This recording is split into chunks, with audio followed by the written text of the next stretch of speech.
Hi, welcome back to another episode of Sidebar Social. I'm Jennifer Grinke. And I'm Dana Stewart. How was your week, Dana? It's a rough week. Really? Busy. Why do you say that? A lot of trials coming up, Okay. so in that planning stage, which sucks a lot of mental energy. Yeah, that's true. Yeah. Have you noticed lately that a lot of people are waiting to get married?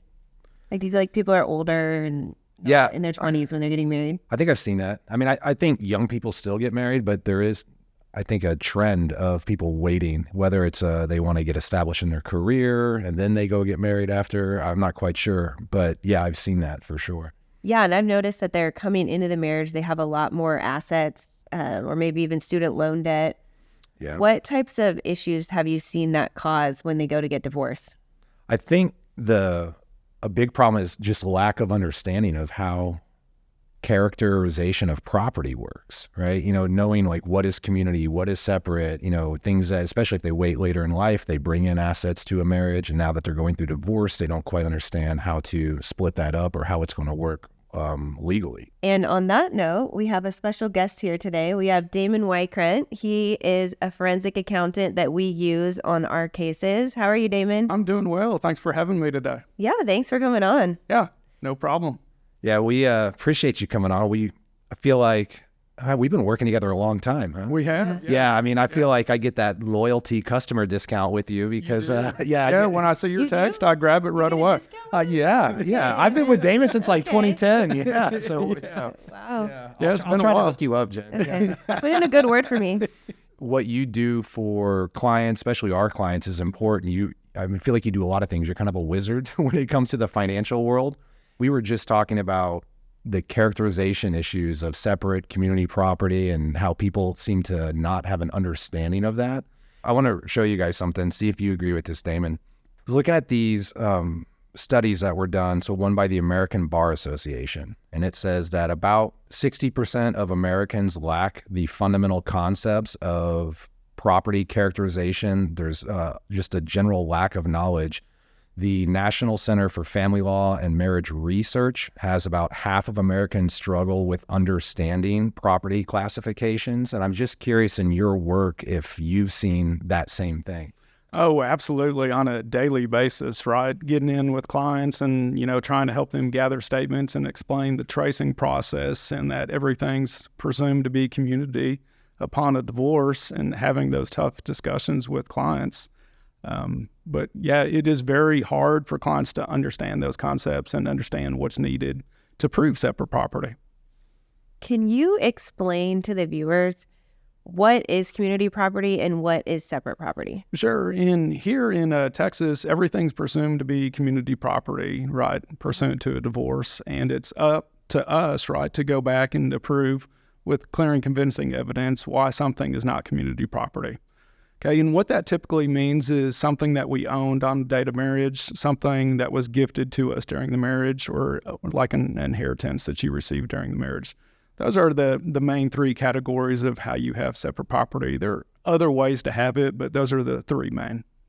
And by community property, maybe some people watching or listening don't even know what that means. So community property would be just something that the spouses own that they each have an interest in, correct? That's right. It's all going into the pot, in the big pot that we're going to divide. Okay, I think we should break this down into three parts. Let's talk a little bit about going into a marriage and just kind of general information people should know. Then we can get into what happens in part of the divorce process where you typically come in. And then if time permitting, we can start talking a little bit about premarital agreements and how that may change things. That sound good to you? Sure. Sounds good. Because clearly by those stats I read, people are confused. Now, side note, I'm just wondering who gets polled with those surveys, right? Do you know anybody who's actually ever taken a poll? No. Do you? I don't. Not at all. I feel like maybe I've known a few people who danced on polls. But I don't know anybody who's taken a poll, right? Yeah. But I think it illustrates there's probably some lack of knowledge out there. So let's kind of talk about from your perspective, prior to a marriage, heading into a marriage, any ideas, thoughts, tips you have on what people should know going into marriage with assets?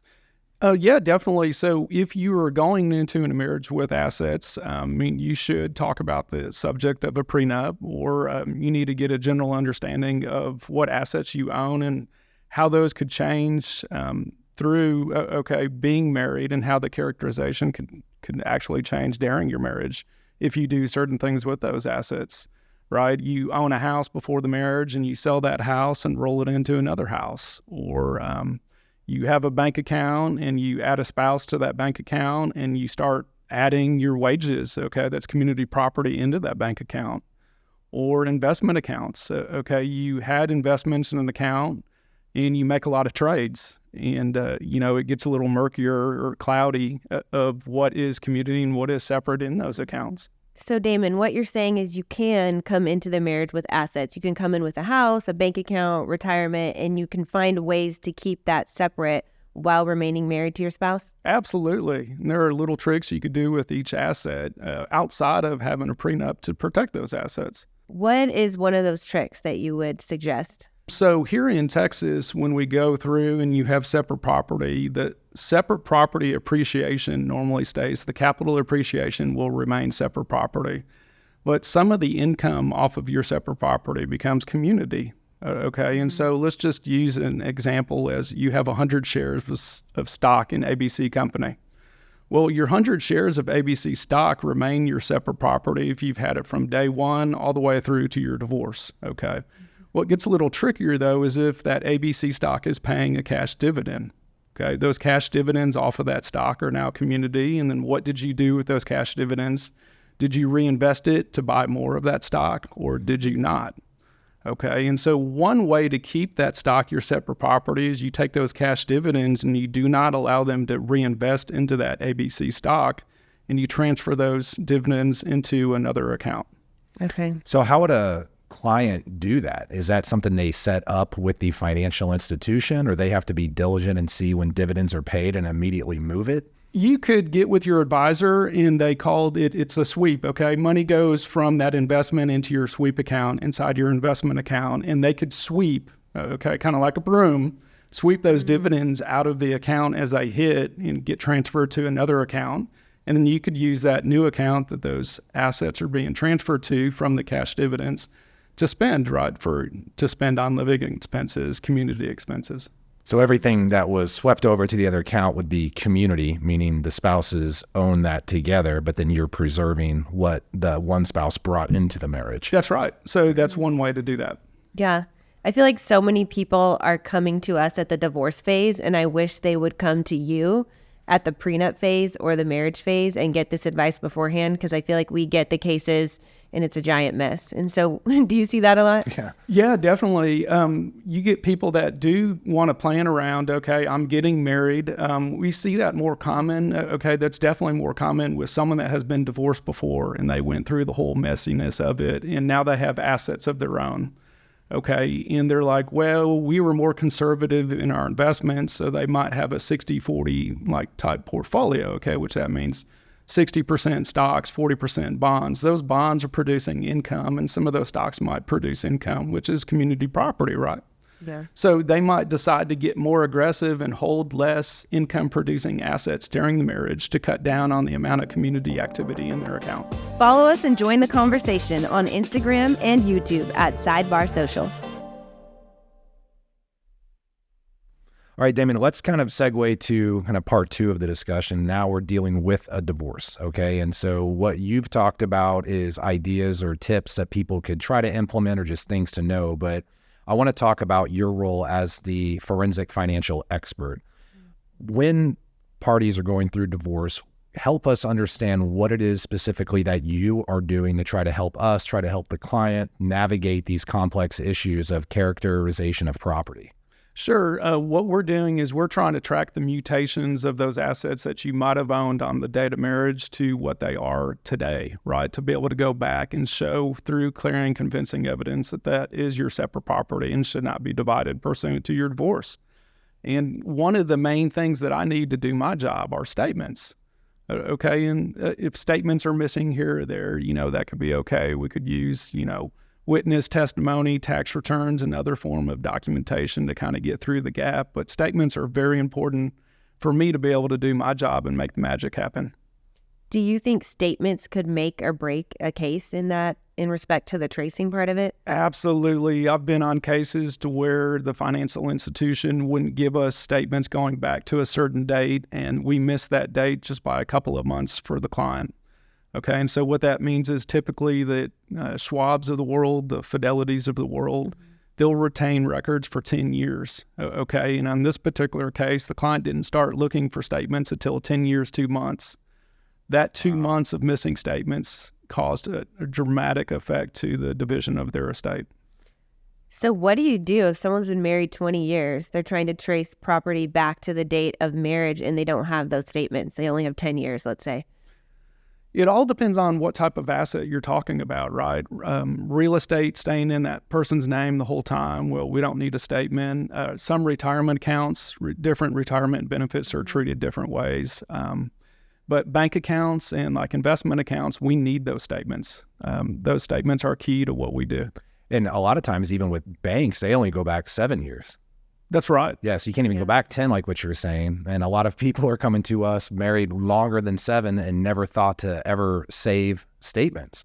Yeah, if you have money going into your marriage, you definitely want to keep those statements. People just don't realize that, right? Especially now in the electronic age. We get everything by text and, we could log in and get that information. But boy, you really need to print those out once you got married and, throw those documents up in the attic or keep them stored somewhere.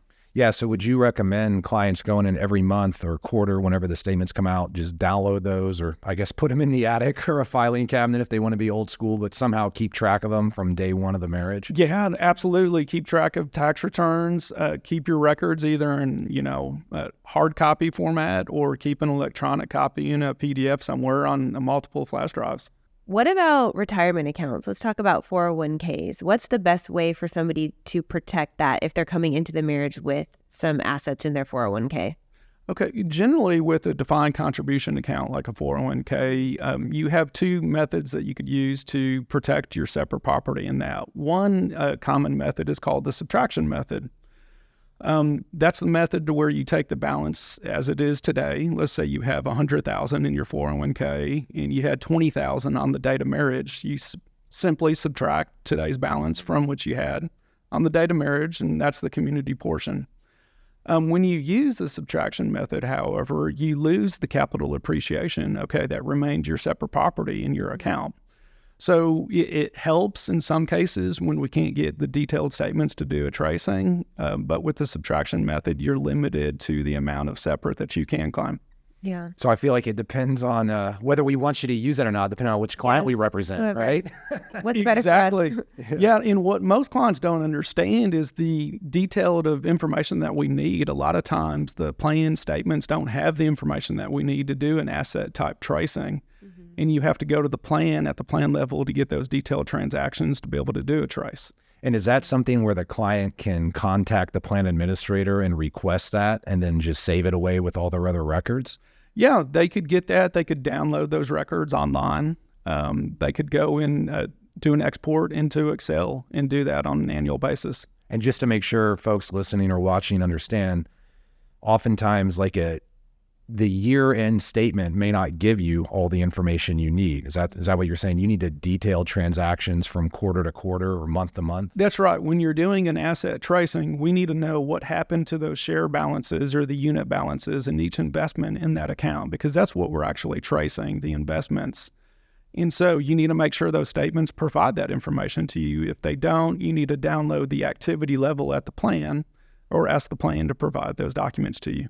Damon, we have our first ever prop here for Sidebar Social. It's very nice. What is this for? It's like Bill Nye the Science Guy. Yeah, no kidding. So this is a concept that normally clients could understand, and it's a basic concept when you're dealing with and arguing over what's community and separate in a bank account. Now, keep in mind, this illustration is only for bank accounts, because every dollar you have is worth the same in a bank account. It's not like shares of an investment, Right. And it's a concept that we use that tracks your lowest balance in your account. And so you could use it for if you get an inheritance or under this scenario right now, or this theory, let's use it as on date of marriage, you have a set number of funds in your bank account, right? And so what we're going to do is we're going to mark on this glass, okay? So this is your watermark on the date of marriage. Okay, so let's go ahead and add water to that to show the balance that you had on date of marriage. Okay, so can y'all see that right there? Yeah. So on the date of marriage, this represents the amount that you had in your account, okay? And on a lot of bank account statements, they give you a running balance, okay? The running balance of the account, daily balance, not the beginning and ending balance of the statement. It's what happens between all the transactions, right? You deposit money, you withdraw money. You buy things if you're using a debit card or whatnot. So under this theory, it says that the separate property sinks to the bottom of your glass, okay? So on date of marriage, this is your separate property, and you continue to work. Your payroll is going into the glass, right? Here's community funds going in.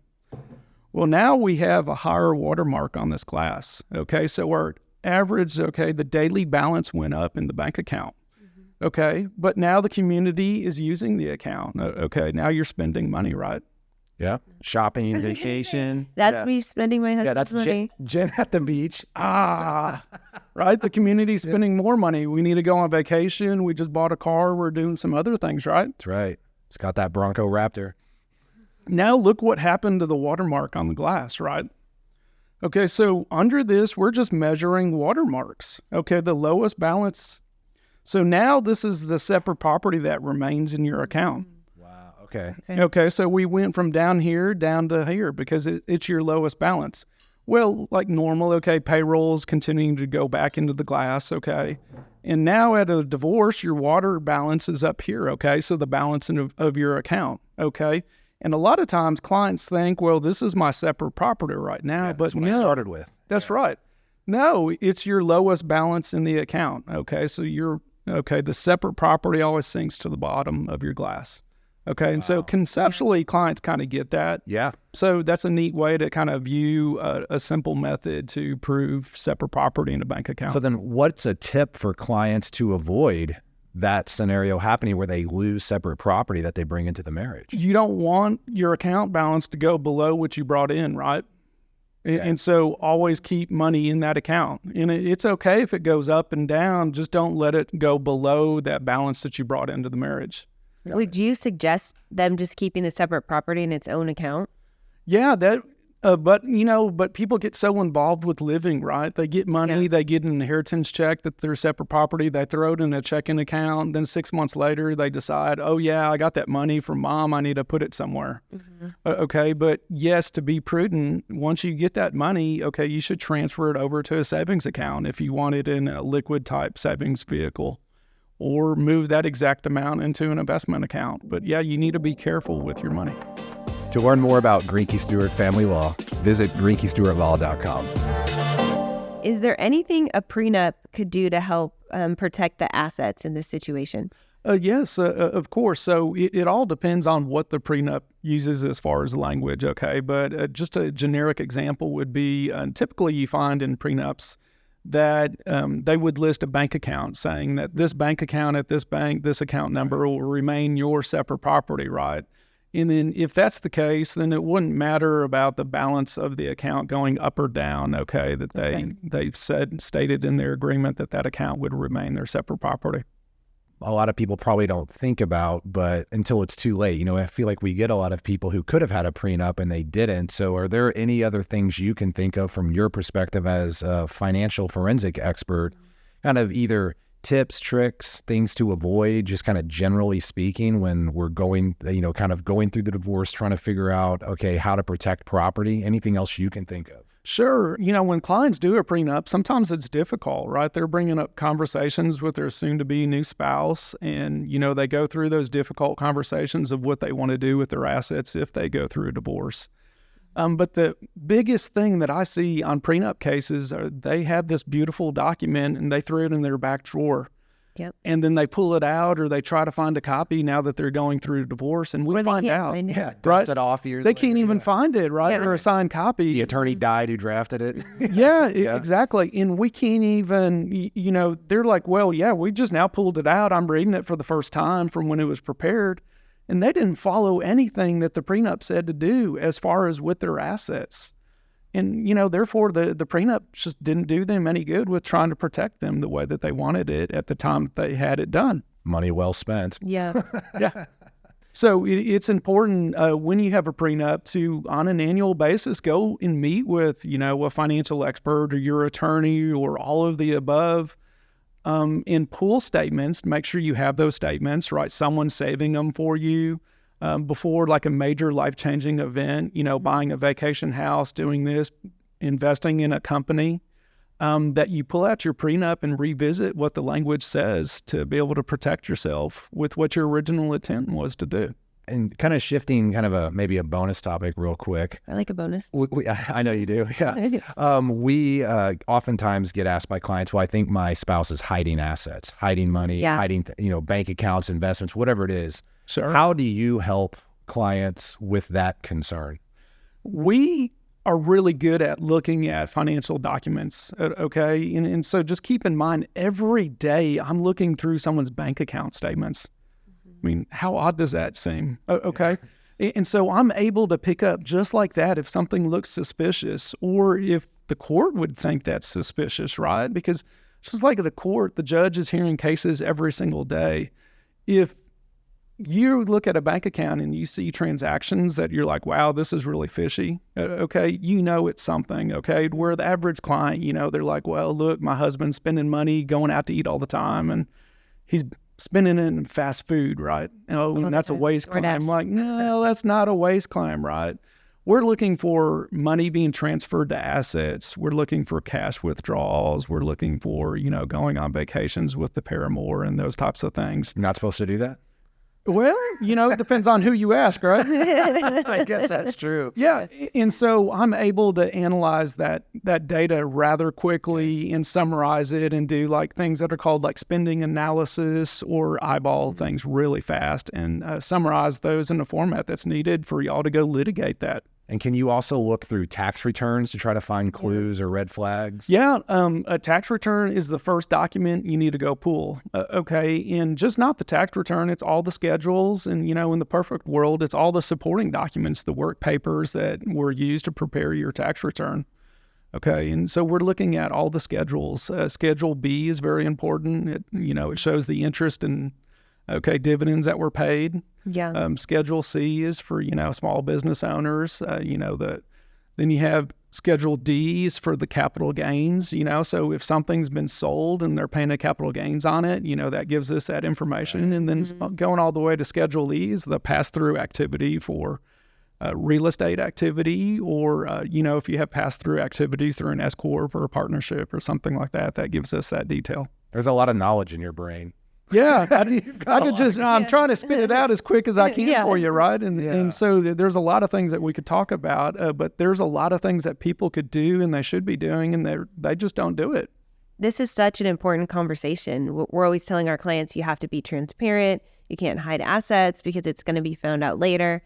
And what I try to do if a client comes in and I know that they have a sizable estate or there's some type of separate and community characterization issue, I try to get them to hire you from the onset. And a lot of times they're like, I don't know if I want to incur that expense. What are your thoughts kind of on that? Like bringing you in from the beginning versus, when we have to bring you in the middle? Yeah, I would, I'm the cheap date out of all of, of everything that's going on. It's the same thing with, why wouldn't you bring me to mediation? I could earn back that few thousand that you pay me for the mediation just like that by doing a couple tricks on a spreadsheet. You do it every time. Every time. Yeah. It's money well spent. But going back to answer your question, the sooner you start trying to pull documents, and analyze everything, the faster your case is going to move. And that's if you're the one with the money or if we're trying to find out where assets are going, to help craft tailor-made, discovery request and to get information that way. So the earlier in the process, the better. As soon as I know I've got an issue, I'm reaching out to Damon. I got to get you on the case before the other side gets you. Yeah, we don't want you on the other side. Yeah, with the conflicts. Yeah, those are a thing. Yeah.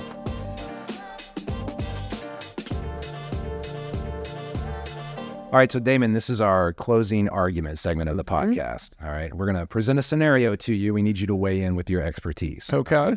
there are two assets that we're arguing about to be divided. We have a house worth $100,000. We have a brokerage account worth $100,000.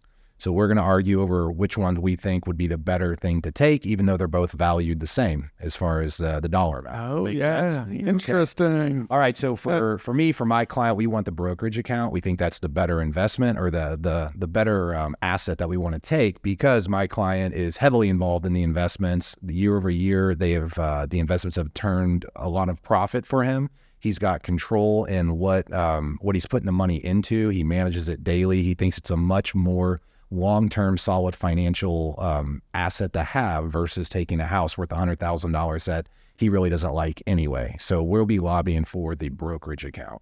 He wants our client to have the brokerage account, but I want our client to have the house because it's not subject to the same taxes as the brokerage account. And this house is in a really booming area. And so I think this house is going to double its equity in the next year. It's in a booming area and it's worth $100,000?